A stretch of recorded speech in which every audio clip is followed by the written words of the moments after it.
All right. Good morning, everyone. Welcome to Spark Summit Day 2. Thank you all for being here. Really excited about this conversation. If rap was the stock market and I could buy stock in an artist, I'm buying all of the LaRussell stock. This guy is an absolute star, building community, building artistry, creating a really unique pathway for himself in the music industry. He's the definition of independent, brilliant mind. If you follow him on Instagram, if you've heard him in interviews, so excited for his performance tonight at Dreamland, and even more excited to have him here with us for this fireside chat with Chris Harvey. Chris, of course, is the founder of Blackwood, Harvey Media, just a great young entrepreneur in Tulsa. I think you guys are really going to love this conversation. Really happy that you're here. Without further ado, please welcome Chris Harvey and LaRussell. Good morning, good peoples. Good morning. I'm in your seat, boss. There you go. Good morning. Hey, I'm excited. I'm excited. I'm excited to have this conversation. This is many times I'm a father now, so this is normally on a Saturday morning. I'm relaxed on the couch, but I'm excited. I woke up a little early today because we're gonna have a dope conversation. How you feeling this morning? Beautiful. I feel lovely. Hey, bro, this is dope. I want to jump right into it. I think a lot of people in this room who may know who you are or what you do, right? I think a conversation I've been having a lot lately with people is we talk often around what we do. I want to start about who we be. That's a weird kind of context of what I'm saying. But can you tell us who you are? Who is LaRussell? Man, everything and nothing. Yeah. I am an artist, entrepreneur, human. That's a pretty tough question. I never really think about who I am, even though I just kind of be. Yeah, for sure. That's word. No, I feel that, and I think that's one thing for me is I've been intentional trying to figure out. I think I've created moments of where I'm just doing right, and I need to facilitate a culture of just who am I and what culture do I want to facilitate as a human being, right? What have you figured out? I think that's why I'm figuring out. That's why I want to ask you. I think that's the funny thing. I think I realized for me when I became a father is like I want to pass on not only a project or something to do, but a system, a mindset to be. I think for me is creating a space of I'm just a loving person. Like I just want to love people. Like I do that through different lanes, but I just want to love people. So that's when I ask, like, who are you? Like, how do you facilitate who you are through the music that you do and the community that you build? But that makes more sense. It's one of those things I don't really think about who I am. I just kind of live through it. Word. You can only be who you are at any given moment. It's not something I kind of contemplate on or have to decide or be too intentional about. It just happens. Word. So within the music space, can you tell me kind of the backstory on how you even infiltrated into the music space? What was the first passion or desire or opportunity that came for you? So I started off rapping early, like writing poetry and poems and things like that. And me and my sister used to have this boombox, and we used to like burn instrumentals from LimeWire and play them on a boombox. LimeWire. And like rap over the Nuck If You Buck beat and shit like that. Yeah. And then from there, I just kind of kept doing it because I enjoyed it. I got into producing because, I didn't have like beats. So I finally found like FL through like my sister's boyfriend. And he taught me how to make beats. Jeez. And I started doing that and selling beats at school. And then I started eventually rapping and recording on my own and releasing mixtapes throughout high school and stuff like that. I took a little break after my daughter was born and went into the work field. And then 2018, I finally started releasing bodies of work again. Yeah. And from there, it's just been kind of in motion. Yeah. What made you say, I don't not only want to just make music, but I want to now, like you're in high school, I want to make beats and so be a supplier for other people trying to create music. What was that like? A lot of people just need the beats, right? But what was that for you to say, I not only want to create music, but I also want to produce in a way at an early age? What made that decision for you? Supply and demand. Everybody rapped where I grew up. Word. And I didn't yet have the confidence to like stand out and put out my music. Yeah. So it was just easier to display my art through other people. That's real. And what would you say is some of the in this journey for you, one of the biggest lessons that you would say you learn is, even more particularly, culture and life has changed over the past almost 3 years now since the pandemic. But even before then, the journey with high school, what would you say is like the biggest, and that's a broad question, but some of the biggest lesson you've learned along the way? You have to be hyper consistent. You have to be willing to do something 10,000 times if you really want it. If you're not willing to do it 10,000 times, then you should walk away early. So like, you just made a post about that. I just saw that.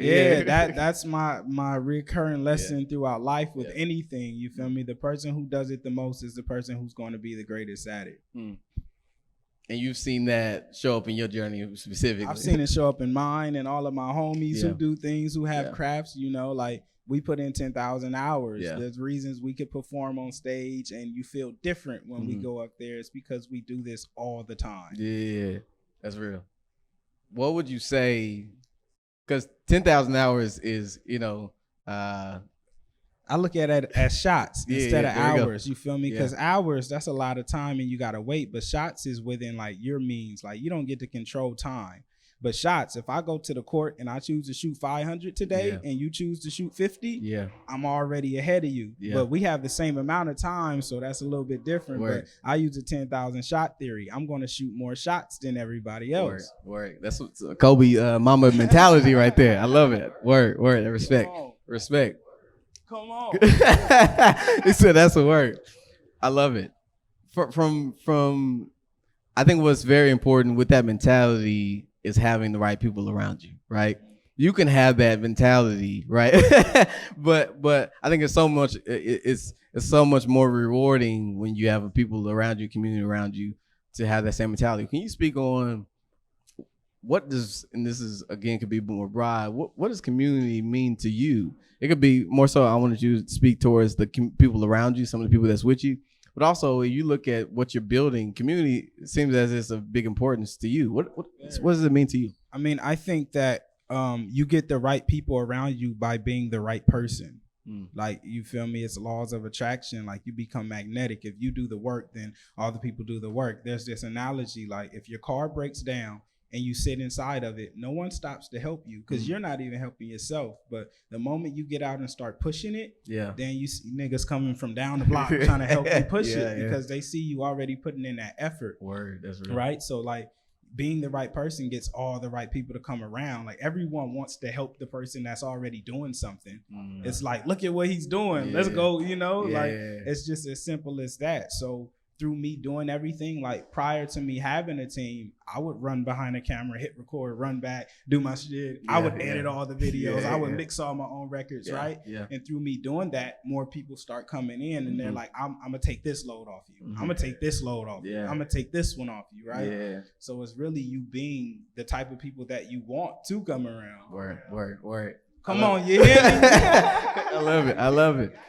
When I see your content, I think one reason why I vibe with it is, particularly with a lot of the music and videos and content creation on your socials, a lot of it's like, it look like it's in a yard, got people around, it's a vibe.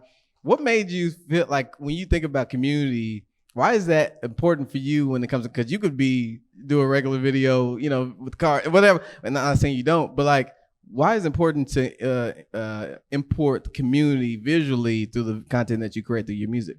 Though that's another thing that's never intentional. That's us just living.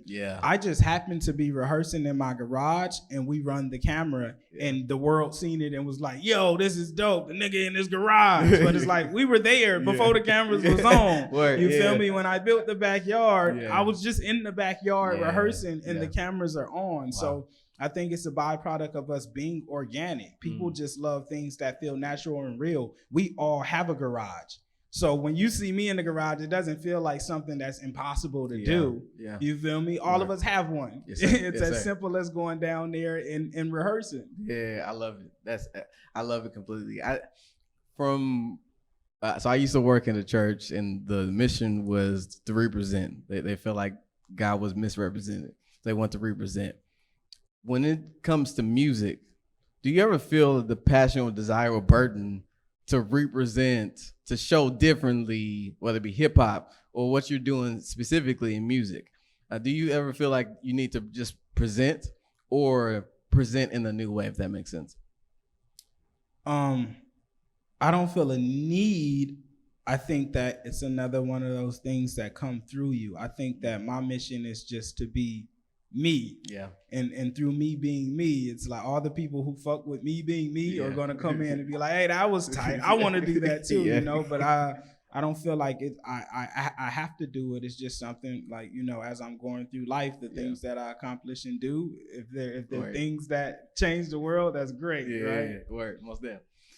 You seem, and I've looked at your journey, like a person that's, you know, determined to be create his own path, right? And the independence, all that. Can you kind of speak towards your journey specifically? You know, the normal structure of the path of music and label, all this stuff, versus the independent side. And what's important for you? For me, what's important is owning the things I create and being able to split the equity from things I create. I look at albums as properties. So every album I release is me building a house. Wow. Right? And off of this house, every month I collect rent. And that rent that comes in, I split between all of my homies. Wow. That you know, my daughter owns equity in these houses. Yes, so every time I create an album, that's another house. I have 20 albums. That's 20 properties. Jeez. And my family owns percentages of each one. Yeah. So to me, the grand goal was like having that ownership, and the houses that I don't own, I help build, so I can get a % from the rent from it. So, you know, I'll buy this whole side of the block, and then I'm gonna help you build that side. So when you get rent, you give me a little bit, and I can give it to my folks. You feel me? I don't think we realize what he just said. that's a whole system. That's beautiful, and that's legacy, right? And you have a daughter. Do you have more children? No. Okay, there we go. We got girl dads. I love it. That's what's up. On legacy, when you vision her, right? 10 years, 20 years from now, when you think also your upbringing and the legacies and the people before, what is that even outside of music, or how does it influence the music that you create when you think about the legacy that you're building for your daughter, and then beyond that, how does that impact how you create and how you lead? I don't think about it too much. I know that whatever work I do now is what I'm going to get the result of. Yeah. You feel me? If I grab a shovel and go in the backyard and start digging, I'm gonna get a big ass hole. Yeah. So it's like right now, every day I'm just digging. Yeah. So in 20 years or 30 years, they're gonna go back and be like, damn, there's a huge hole here, and it has all of these things, whether it's gold or coal, whatever is in here, you know, due from my digging. But we just do it every day. We do some new work. Word. And even off of legacy, you know, we're sitting in the same spaces right now of the history of Black Wall Street, right? Can you first kind of share where were you at? What were your thought process when you first heard about Black Wall Street, or even the Dawson Race Massacre? When did you hear about it? What was your thought process when you learned about it? I feel like it was around high school. I had like a deep moment in high school where I got really indulged in like just like Black history and like the Panther movement and just like everything that was kind of happening. And I feel like around that time is when I found out about Black Wall Street and like wealth being built and how it was being distributed and things like that, which I feel like, you know, what we're doing now with music is a result, a byproduct of everything that they built back then. Word. And where are you from again? I'm from Vallejo, California. Vallejo, California. Yeah. Any Californians in the building? Come on, there we go. Yeah. Come on. Yeah. That's what's up. We from Tulsa. We from Tulsa. There we go. We're growing up for you. That same kind, or you know, what we grew up in and talk. I didn't learn about the massacre or Black Wall Street. I think probably same around late high school as well, which is even more crazy for me because I live here and I'm from here. Right. Would you say that the spirit of Black Wall Street or Black Panther, was that something that was already within your community, or you said you went to go search for or learn about it? Was that something that was around you already, or you just had to? I think it's one of those things that kind of resonate in our blood. And, I found out after me having that moment that my great grandfather was a Panther. Wow. And, like, we found pictures and his uncle would tell a story. So it was like something that I never knew was in me that was just kind of resonating in me. And I think that spirit is within all of us. Yeah, most definitely. Yeah, I think for us, for me particularly, it's an inspiration. When you think about the shoulders that we're standing on, can you share some of the inspirations for you, whether it be a person or a thing? Who are some inspirations, or what has been some big inspirations for you? I think my pop is definitely one of the grandest. Like, he was the first person I see like hustle at a level that's like the 10,000 shot level. He's like, I'm not gonna do it if I'm not the best at it. Like, everything he did it to the furthest level. Like, if he's gonna sell something, he's gonna package it and put a ribbon on it and make it a grand thing, And me as a kid, him putting me in that flow of things and showing me the routine, I learned how to assembly line and how to get in order and move as a leader and as a team and get people to move and navigate how you need them to, and how to communicate through watching him do it with, people as he hustled. Beyond that, the Kanye's and the Hoes and the Steve Jobs and Tim Cooks and Sadhguru is one of my a high on that list. Most definitely. In receiving inspiration, obviously you got some amazing people that you spoke of. Is there any other things such as podcasts or books or anything that you like, or music or whatever that gives you inspiration or gives you a fuel? Definitely Tupac. I read a lot of books by like Sadhguru and a lot of like Indian mystics. And Ty, is Ty down here? Oh, I don't see it. It's Ty's in the back. So Ty Bison back there, man, the reason I do splits and pay my team and distribute the wealth is a system that Ty Bison had put me on before I even knew him. He manages an artist by the name of Brent Fires, and he's really built an independent career. So he just recently wrote a book called The Culture Playbook, which he'll be doing a panel later, so y'all should check it out. That man's a genius, and he's kind of laid the blueprint for me to empower my team and source, and the whole looking at albums as properties. That's an idea that came from that mind. So, I naturally end up being magnetized to other great minds and people. Yeah, that's legit. I love that. Can you walk us through a process when you're creating the song? Like what is it like? Something hits you, you pull out your phone, walk through a process, or it may not be the same. Man, I hear a beat in 10 minutes, you got a song. It's as simple as that. That's it. It would take me days. I was 10,000 shots. There we go. I actually used to do music for about a year and a half. My wife is laughing at me. For me, it was so I did music with a couple local artists. Again, I'm like kind of throwing my name out there. By the way, it's on SoundCloud. I'm right. If y'all want to listen, it's a random song. No, I'm just playing. For me, I really enjoyed the building process of it. Like, and it's not even just the music. I'm a builder. Like, I enjoy taking something from scratch to like finish. Right. For your team, right? Is there even in music?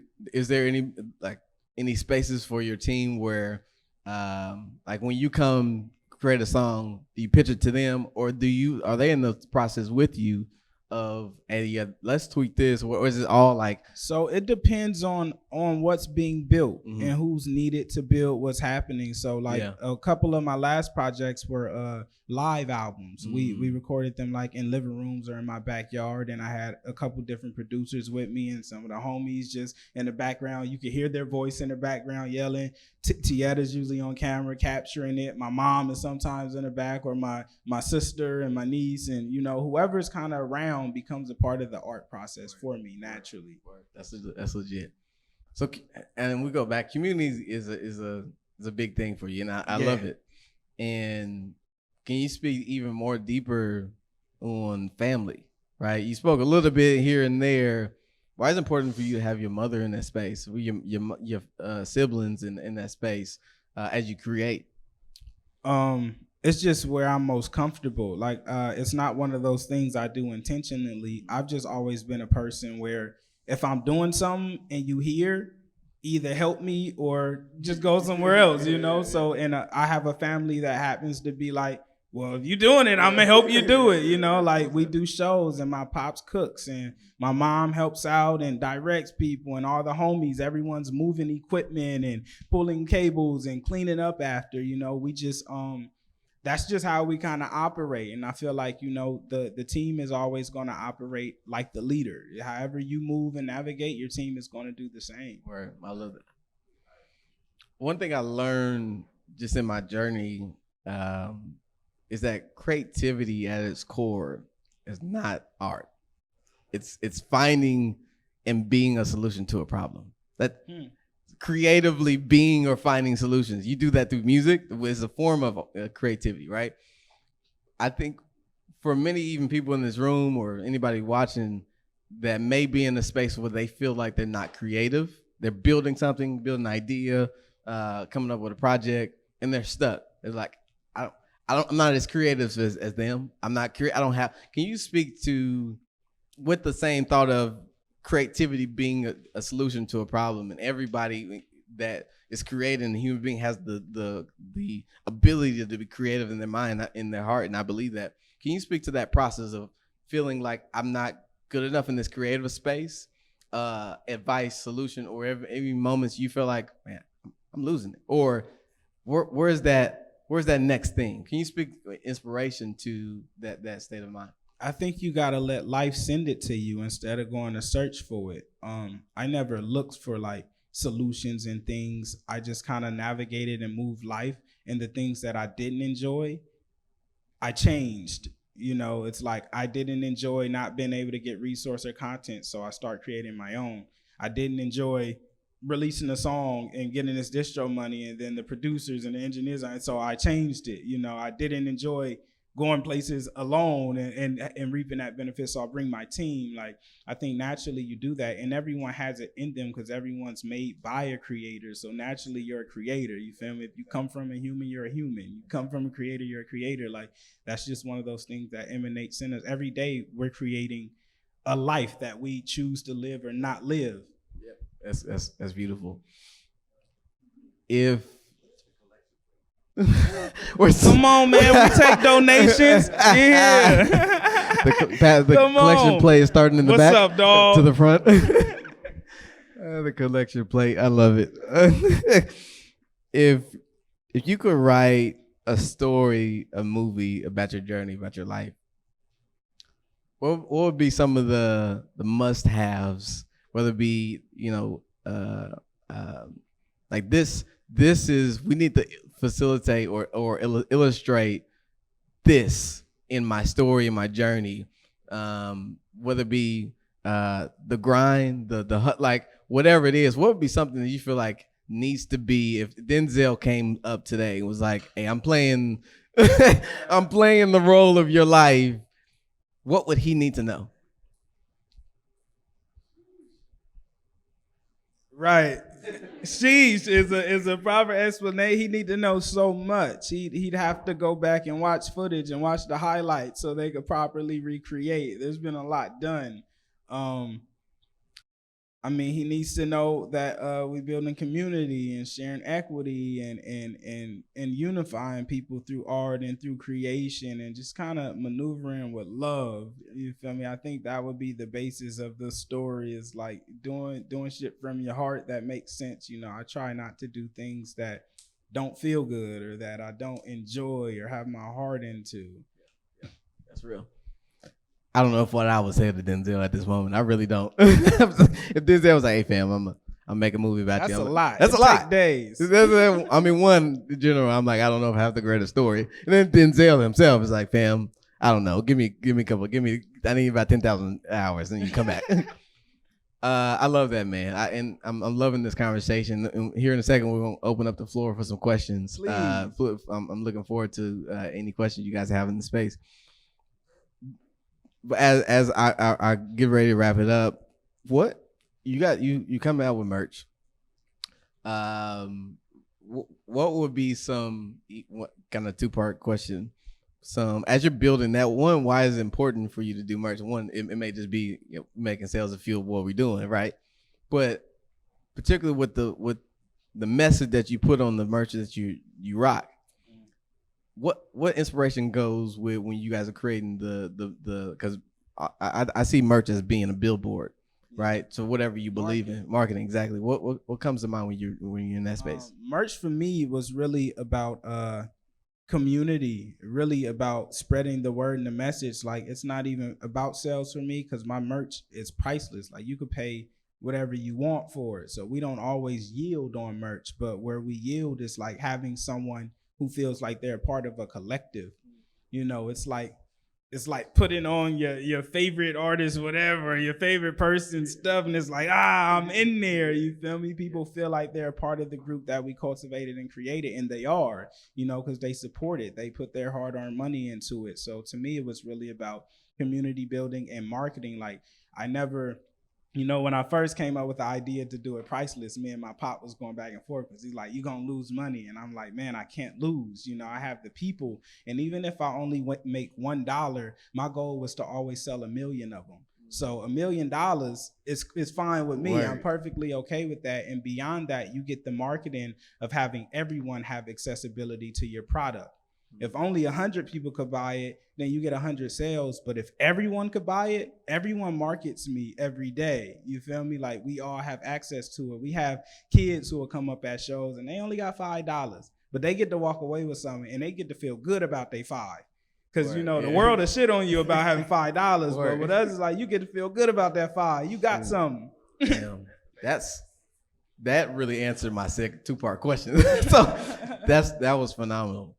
And $5 may not go as far right now with inflation. But it'll get you a shirt, though. It'll get you a shirt. it may not give me as much baby food as I want, but it give me a shirt. I love it. Any questions as we move forward in the space? Question right up here. Here you go. It's evident that you think about value differently than most people. So how do you assess partnerships and business relationships, who you want to work with? Is it impact? Is it exploring new markets? Tell me how you think about new business ventures and business deals, specifically with people outside of who you work with already. I really approach it by people who have an energy that resonates with mine. Like, we talk to different labels and they're like, man, we want to help. And we're always like, if you want to help, then help. You don't have to wait for nothing to help someone. If you see someone bleeding in the street, you help them, right? You don't wait until they sign a contract or do something to help them. So I try to navigate with people who resonate with that energy. Anytime I find an artist, they never have to tell me what they want from me. I look, I assess it, and I say, hey, I'm going to do this, this, and this because that's what I can do, right? And there's no waiting on that. So when I approach partnerships, they have to have that similar energy and a similar vibe. This is what I can do. This is what I want to bring. If it's not that, then it's usually vulturish. People don't have your best interest in mind, and it'll never feel right. When you do business that it's not an equal mutual interest, it's something in you. It shakes you. You feel me? Turner. Hello, my name is Turner Cooper. Pronouns are he, him, his. I wrote down my question because I'm long-winded. I've heard you talk about community and family. How do y'all navigate conflict as they arise in the collective? And what does embodied healing look like in your work? Man, sometimes to get through it, you got to go through it. I think that is the best way to put it. You feel me? Ultimately, the people around me all have a grander love for one another. So that overpowers every disagreement and disarrangement. We're able to find a way to still work cohesively because ultimately it's like, hey, I love you and I fuck with you. Whatever happens on this earth isn't as important as that. You feel me? So I think that is the grandest thing that we kind of navigate. Like we get to butt heads and have disagreements, but it's not, if something happened, we'd all feel like shit. So none of it is worth hanging on to too long.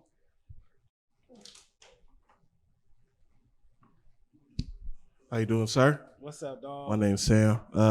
So I got two questions.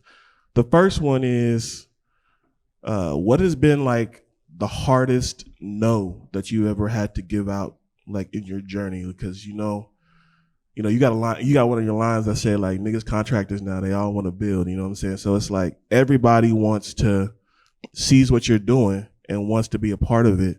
But as you're, rising in your journey, there's going to be a lot of hard conversations that you're going to have with people. You know what I'm saying? So far, at least, what has been the biggest, like, no, yes, but no, like, I'm not trying to take part of that, or like, maybe label anything in that space or anything like that. Most of the no's that revolve around life-changing capital are tough ones, because you really have to assess how much that capital is worth to you. Right. You feel me? What's the value of that to your life and what it could do for you, and if you're willing to sacrifice what you have to give for it. Right. So, some of the label agreements is like, those are tough no's, because it's like, I could really use that resource, but ownership I don't want to put on chains to do it. Right. And then another question is, who was like the first person to reach out, and like notable person to reach out to you and like kind of give you a nod on your work? I know probably other people may see like, maybe, I don't know, like the Charlemagnes of the world, but was there anybody even behind closed doors that you didn't even post or anything that kind of reached out and was like, hey, I see what you're doing, keep going? Notable, probably Wallow. Nah, Russ found it from Wallow posting. Yeah, everybody found it from Wallow posting. Yep, it was Wallow, definitely. As an independent artist, like having a team is everything. How do you make sure that the people in your team are growing and reaching their goals as well? I don't. That's their job. Like, my job is to just keep growing and kind of cultivating and watering, and the plants that get that water and get the nutrients from that can grow from that naturally does. Some plants can't grow in a desert and some plants can't grow in the tropics. So we've had people that come around and they just couldn't grow because they weren't in the proper terrain. So I don't really have to make sure anyone around me grows. I just have to turn my sprinkler on, and you get flowers over there and you get fruit trees over there, and that just happens naturally from me growing. Rising tide lifts all boats. Good morning. My name is Franchelle. Hey. And I just have to say how lovely you are. You feel right. And so I'm a developer, build buildings, sites. And so I believe in that, right? Every seed has a soil and an environment that it grows in.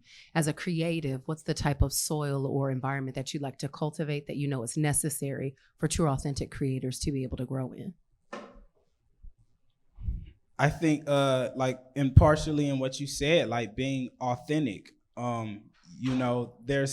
There's some plants and some people grow like weed plants and fruit, and they put all this shit in it and they like, we're trying to make this. But like the best ones are the ones where you just plant the seed and you just put water and the sun comes and it grows. So with me, it's all organic. I kind of just go in motion with my life, and everyone who aligns with that, who loves what I do, they naturally get to benefit from it. As I grow, they just naturally get to grow, because when I go read something, I come back and share it. When I go get good food and nourishment, I come back and share it. When they go get it, they come back and share it. Like the homies will bring me gems and things that they learn, or we'll just be having a conversation and a gem will come out and it's like, that's that energy, like we both thrive from it.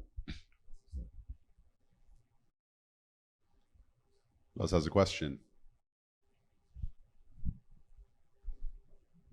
Hey, so my name is Ade. Just want to say I'm a big fan of you, for real. So I got two questions. First question is the Good Company brand that you got. How did you come up with like the production of it? Because like I think it's dope. You got like, the projector light in the background and people like freestyling and stuff. So like, how'd you come up with that? So we started off in a shop that was prior to that, we start just shooting live sessions in different studios and stuff like that, because there was no platform that was like, hey, you can come on ours. So it was like, we're going to shoot our own. So we start just doing random live pieces. I've always liked the Colors platform on YouTube and Genius and Audio Max. So I was like, let me make my own version. Right, just finding that need of wherever you're lacking and fill it. And then we end up having a shop where we started the box series, and I did an episode to roll out an album, and it went viral, and it was like, people love it, let's do it, let's be able to help other artists. So we started there, and eventually we lost that shop. The person who had it just had difficulty with the owner, and we lost it. And we were in my garage, and it was like, what are we going to do? We got to figure it out. I had a projector, we had a screen, and it was like, this is our next thing. And we did hundreds of them, brought in a bunch of different artists. I shot hundreds of my own songs, and it got to cultivate and got to grow. So it's really just working with whatever you got. So every single one of those projection sessions you seen was in my garage. There's no studio, no none of that. We in the garage, hot, sweating, but we getting that work done. All right, so my second question, I'm a big like West Coast rapper fan and stuff like that. I already seen like you got like tracks with Coney and like Neff and stuff. Could you ever do like a possible like joint mixtape with one of them? Because I know like Coney and Neff already got a joint mixtape. Could you? Yeah, possibly? those are my dogs, man. Anything is possible, I don't know where life will lead us, but if it leads us there, it's gonna happen. I have a question. I want to hear more about Sadhguru and the Indian mysticism you were speaking about. What's some of the biggest wisdom that you could share with everyone about what you've learned from that? Man, Sadhguru has just taught me life in a way that a 5-year-old could understand it, and he has a saying that says, if you can't explain it to a child, then you don't understand it well enough. And that's something that I've been able to pick up and learn. Like if I can't explain it to someone who has no knowledge at all of it, then maybe I don't understand it well enough as well. And also knowing that like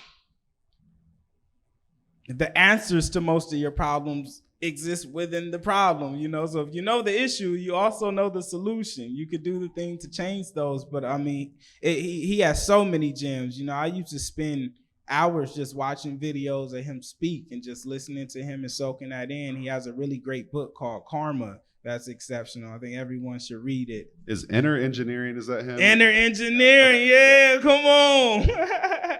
Yes, definitely. One of those books that is a must read. Cool. Thank you. Who else?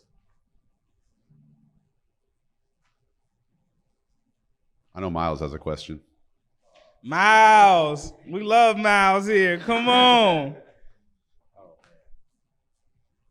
What does the future look like in your deepest point in your mind? And what are you out to grab? What's the bag? What's the biggest bag? So I don't really be thinking too far ahead, because I know that whatever I do right now, that's the result I'm going to get. So like I built the pergola in my backyard. The result of that was us getting, 800, 900 people throughout a span of 4 shows. That just comes from me digging. I got a hole. So I kind of operate like that through life. One thing that I am cultivating now is building Disneyland. I keep telling myself and the team, like, we building Disneyland at home. People fly out from all over the world to come to my backyard. So that's something that we're just watering right now, and it's growing and getting bigger. Other than that, I don't really be thinking too far out. I just I shoot my shots every day, and whatever comes from me doing that, I'm happy with the result. It's clear that you are someone that's very present. Like, you don't let your analytical mind get in the way of what you might be, or you're not over analyzing your actions. And I think that I resonated with what you said about just kind of your work kind of flowing out of you, flowing through you, and it just is what it is because you're embodying yourself, right? What advice do you have to people to quiet the mind, get out of their own way, and allow that kind of like channeled wisdom to flow? None. I hyper analyze everything. You just saying that sent me in a whirlwind of a million thoughts of like, no, he's got it wrong. Right? No, I hyper analyze everything, but sometimes it does get in my way. Sometimes I'll have days where I have to I can't get out of there and I can't get nothing done. but ultimately I'm a shooter. So I'm, naturally I get back in the swing because I never stop. Like regardless of my thought, I was writing in my journal the other day, and I had a moment, and I wrote down that I am where I am because of my actions, not my thoughts, not my ideas, but my actions. That's the only thing that gets you somewhere. Everybody has thoughts, everybody has ideas, but the only people who get things done are the people who do things. You feel me? So me knowing that, it's like no matter where my mind takes me, I'm always in the grind. Fonny, my brother Fonny, we're constantly on each other. Like, just go do the work. You're going to get the result. Go do the work. And I know that, I know that in my heart deeply. So no matter where my mind takes me, I'm not going to stop working. Love it. With that, I have one question. How do you protect your physical body? Because our physical bodies are finite. We're not machines. We can't just go. And we live in a society that oftentimes socializes us to believe that we can't just go. What practices do you have that actually slow your body down? Is that reading? Is that running? Is that yoga, meditation? And how do you incorporate that? How do you see that benefiting your art in real time? Man, so during COVID, I had got a bike, and I figured out that I really love biking.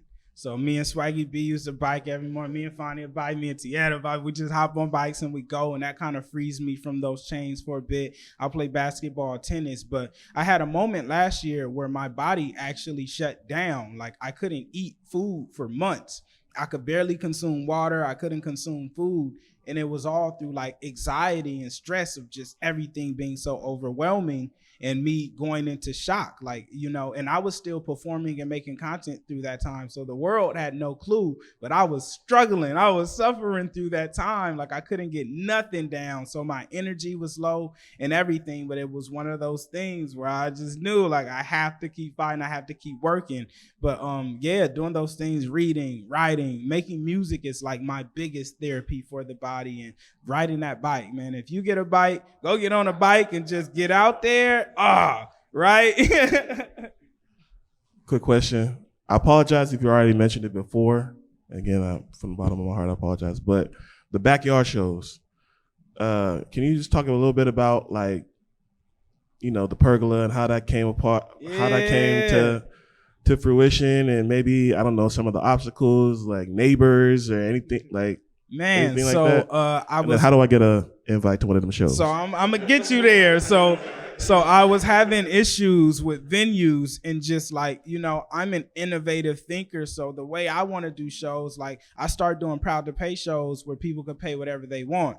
You can't go to a venue that owns a business and say, hey, this is what I want to do, and I want people to be able to pay $1 if they have to, because they're like, well, no, we're not going to make money.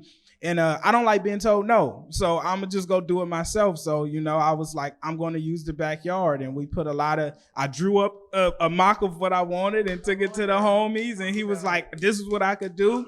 And we start building that shit up. And each time we improve it. And with that, we developed a new system of doing offer-based shows versus Proud to Pay, because I felt like I don't know what my worth is to someone else. You feel me? I'll never get my worth on earth. So it's like, I'm going to let you set the price on what this experience is, because it's priceless.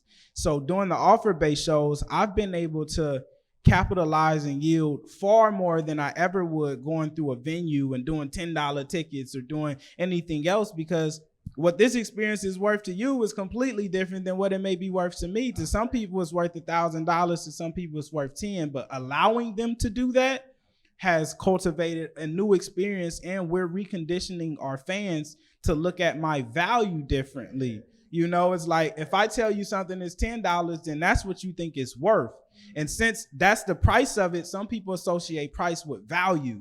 And that's where it could be a little bit shaky, right? Because the price is the cost of something. The value is completely separate. So us doing that, we've just allowed people to really reassess value. I even figured out with merch, when people used to go into merch, it used to have a minimum price set, right? And I noticed a lot of people would just pay the minimum, $1. So I told my boy, I was like, put the price that shows up as 1,000. So they have to choose. They have to make a decision, right? And when you make someone make a decision, now you put a pressure on them to say, what is this worth to you? Don't just choose what's easy, but what am I worth to you? And we notice through that, it allows people to, it's like with a child, if you want them, if they have to wear clothes, you got to be like, you want to wear the blue one or the red one, versus telling them they have to do it. You just give them the option so they feel like they have that power. And us doing that just has created an entire new experience for people, for the consumer, and for us. Like, it's beautiful for me to be able to see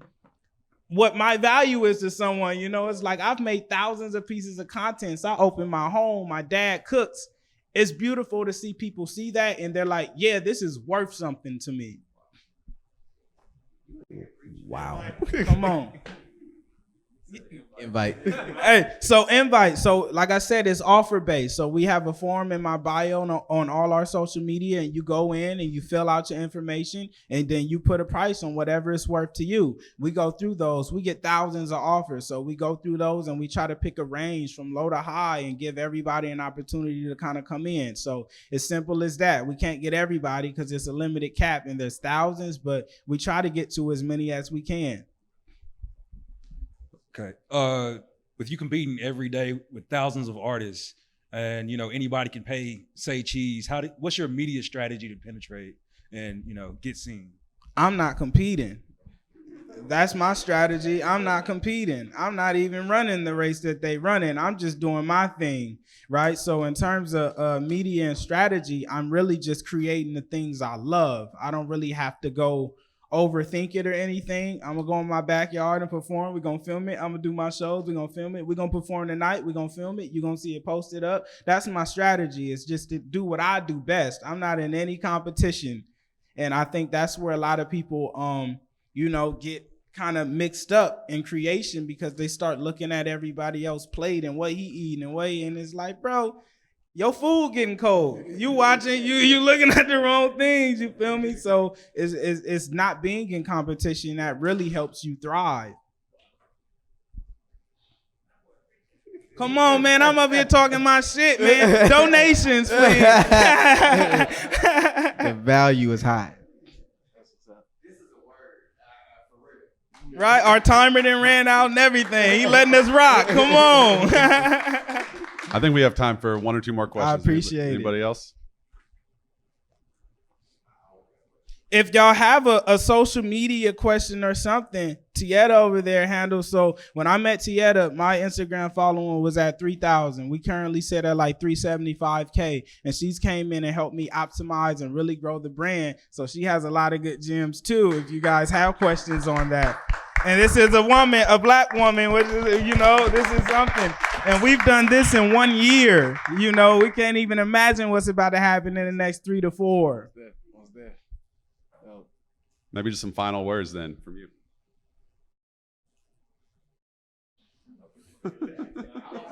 Hey, if y'all finna be around tonight, Game 7 type energy. It's probably gonna be the greatest show you've ever witnessed in life. And that's me being, modest about what's about to go down. We really rapping. We really bringing energy. I suggest you guys really be there and show up. I would love to feel the energy. It's going to be the greatest show on earth. Ladies and gentlemen, LaRussell. Come on. Yeah.